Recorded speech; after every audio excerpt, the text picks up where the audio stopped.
When Area Zero Underdepths was first announced, you didn't have to stretch like a Hitmonlee's leg putting its foot in someone's mouth to guess that it would make a deck like Palkia VStar much better. But I don't think anyone could have known it'd have this much of an impact on a deck that once ruled Standard. For those who've forgotten, Palkia VStar's Subspace Swell does 60 base damage plus 20 more for each bench Pokemon in play. Currently, if both players have 5 bench Pokemon each, it's maxing out at 260. When Area Zero releases on September 12th in Stellar Crown though, now both players can have up to 8 bench Pokemon provided they have a Terra Pokemon in play. So Palkia VStar goes from 260 all the way up to a damage potential of 380. More realistically, your Palkia will be dealing around 320 damage assuming they have 5 bench Pokemon in play and you have the full 8. The only thing you have to worry about with Area Zero Underdepths is the Terra Pokemon requirement. While other basic Terra Pokemon like Teal Masked Ogerpon, Wellspring Masked Ogerpon, and Lapras EX all activate Area Zero, arguably the best partner is Terapagos EX. Featuring an attack similar to Palkia's that does 30 damage for each of your bench Pokemon, it's apparently so good that the Pokemon Company won't even let you attack with it turn 1 going second. But one of the best parts about Terapagos is that it works with Glass Trumpet. Since Palkia's V-Star power accelerates energy from the discard pile, getting rid of energy with someone like Radiant Greninja is already part of the strategy. Now you also have the option of trumpeting some energies onto Terapagos, then using Energy Switch to move it around to your attackers, sort of like what we're seeing with Regigigas VStar and Teal Masked Ogerpon EX. Or forget about Energy Switch entirely and just attack with Terapagos EX thanks to Glass Trumpet and deal up to 240 damage. Thanks to Area Zero, Palkia VStar has gone from relatively unplayable all the way to an A-tier deck in Japan, and it seems to be getting better with each passing day. While it's not quite in Charizard's S-tier yet, this is roughly what you'll want Palkia to look like after September 12th. It's always fun seeing how lists evolve in Japan, even with just a week of playtime. With Palkia, Noctowl has been anywhere from a 1-1 line to a 4-4 line, eventually settling on a 3-3, while the 2 copies of Terapagos have switched to 1 Terapagos and 1 Wellspring Masked Ogerpon.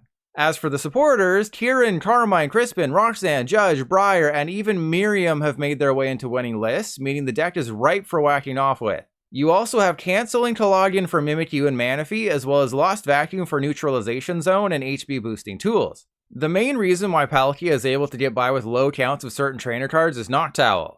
Similar to the Shady Dealings Drizzile and Inteleon from Sword and Shield base set, Noctowl allows you to get any 2 trainer cards from your deck upon evolving, though you do have to have a Terra Pokemon in play. So not prizing both of your Terra Pokemon will be super important, because make no mistake, Noctowl will be a highly playable card for years to come. You might have looked at the list and been confused by the inclusion of Fan Rotom. The reason you play a copy is because it can just put 3 Hoothoot into your hand on turn 1, and it doesn't have to be in the active spot. Additionally, its attack one-shots a Mimikyu for a single colorless energy, meaning it isn't a completely useless bench setter after using its ability. There's definitely more ways to play Palkia with Area Zero. One of the more interesting ones is throwing in a copy or 2 of Munkidori. Because you can accelerate up to 3 water energy into play with Palkia's ability, that leaves you open to attach for turn on a Munkidori. You will have to play Darkness Energy and Earthen Vessel for it to work, but against someone like Dragapult EX, Munkidori can really help Palkia's math. Your opponent bumping Area Zero, forcing you to discard Pokemon, will always be annoying. While the main list plays Night Stretcher to quickly recover Pokemon, there is another option, Gengar from Lost Origin. At the cost of putting 3 damage counters on it, you can send Gengar from the discard pile directly onto the bench. It's the perfect counter to any counters your opponent tries to counter you with. And if you want to get super duper spicy, use Munkidori with Gengar. That Gengar also leads me into another deck that gets a huge boost from Area Zero Underpants, Hisuian Zoroark VStar.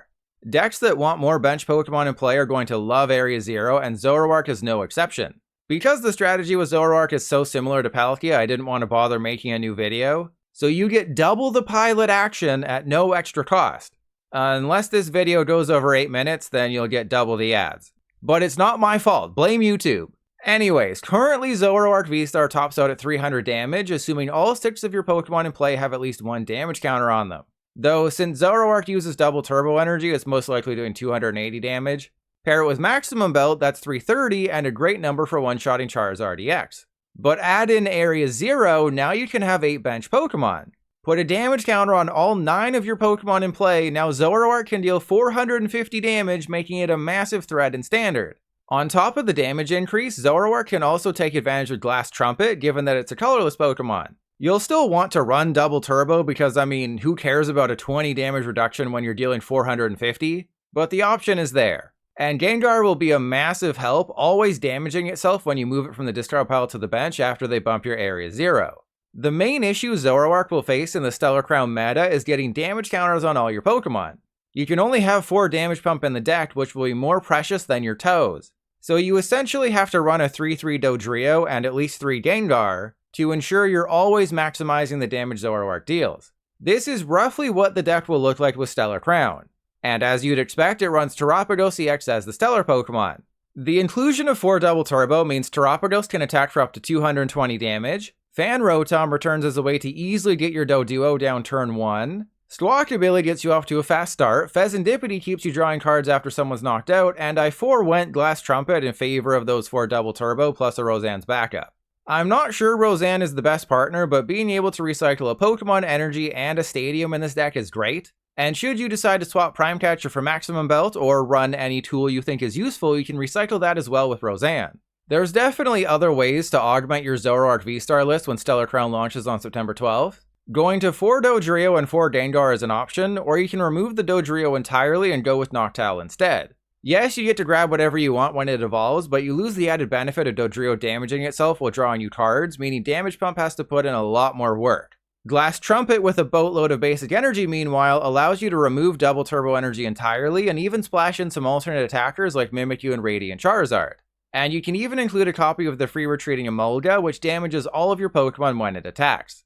If you thought that was the end of the decks improved by Area 0, think again. I'm getting this video to 8 minutes, damn it. While it's the weakest of the 3 decks featured in this video, Regi now becomes a versatile threat in Standard. That's because Regigigas can attach 3 energy from your discard pile to any one of your Pokemon you have in play, provided all of the other Regis are in play as well. This combo with Regigigas in Area 0 now allows you to run Iron Hands EX, Roaring Moon EX, Radiant Greninja, and whatever other attackers you want, provided you include the right energy. But even if you don't, Legacy Energy is the perfect partner. While you only get the prize card reduction once per game, it's still a Rainbow Energy after that point, meaning you can go absolutely crazy with your basic Pokemon spread.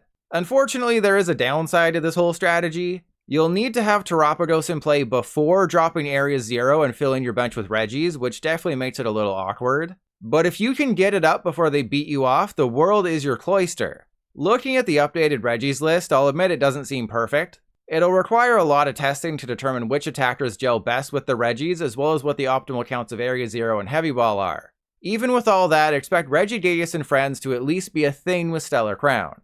And there you have it. Palkia VStar is primed to be a top deck in Standard when Stellar Crown comes to Pokemon TCG Live on September 12th, and Zoroark VStar might not be too far behind, with Regigigas probably getting off to a slow start.